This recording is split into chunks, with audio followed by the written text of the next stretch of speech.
Not at all. It was just a campaign platitude that carried the day.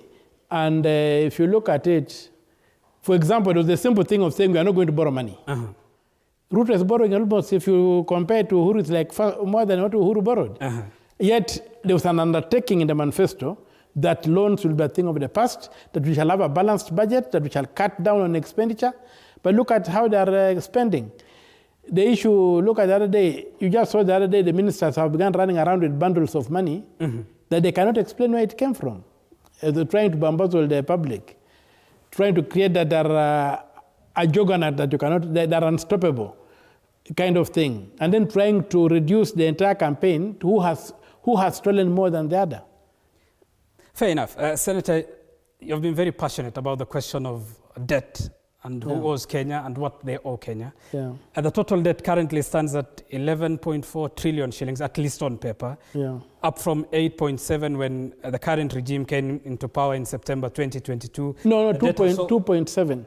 The debt has risen by 2.7 trillion shillings in the 3 years. When, which regime, the current one? Yeah, in 3 years, in the 2 years that Ruto has been in, yes, he has added in about close to 3 trillion. Yes. When the Marehemu Mwai Kibaki left, he left at 2.7 trillion. And these people have added on about 10 trillion. In fact, the real amount of debt that we have is about 13.7 trillion. So these people have added about 12 trillion over a period of 12 years. That's up to 30th November last year. But when you go back to our history, we have had very minimal borrowing over the years, and then they introduced a new thing. They began commercial loans. We used to have bilateral loans, negotiated loans, but now they are borrowing on the commercial market, and then most of the money is not coming in. You don't see it in the economy. So we have fallen into a debt trap that we must find a way out. Even before you talk about a way forward, we must find a way out of where we are today. Fair enough. And Senator, I was making mention of those numbers because I was going to ask one question. You famously are on point, hinting that you will jail, I believe, the former president and the current one on the question of debt. Is it so? I'll prosecute them. And you're confident that this will be a worthy prosecution trial? Facts and figures don't lie. Figures don't lie. We have got evidence that this money was borrowed. We have evidence that this money did not go into the consolidated fund. We want to know where the money went.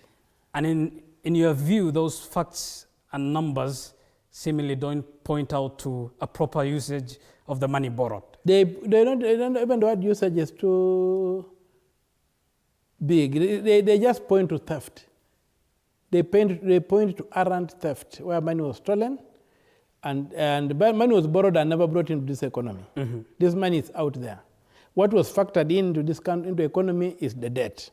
And these are government documents downloaded from the website of the central bank, from the website of the treasury, and an analysis done. There are about 50,000 pages, an analysis done. And when you put them in when you analyze and summarize them, they come out very clear. It becomes very clear that this money is with these people and they need to pay it back. We are not going to punish people in Madeira to pay loans that somebody borrowed to buy a building in Dubai or to invest in the stock market in New York. Senator, what of those who argue that some of the borrowed money may have been misused, misallocated in projects, but not entirely stolen by the people who you are accusing of stealing those funds? My position is this, that this money went into no project. Because Parliament passed a budget, the appropriation budget. It gave the executive to implement. There's a very clear procedure for borrowing in the Constitution that says you must borrow, the borrowings must be in the budget.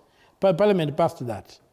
These people went on and borrowed money that was not approved by Parliament, that was not tied to anything.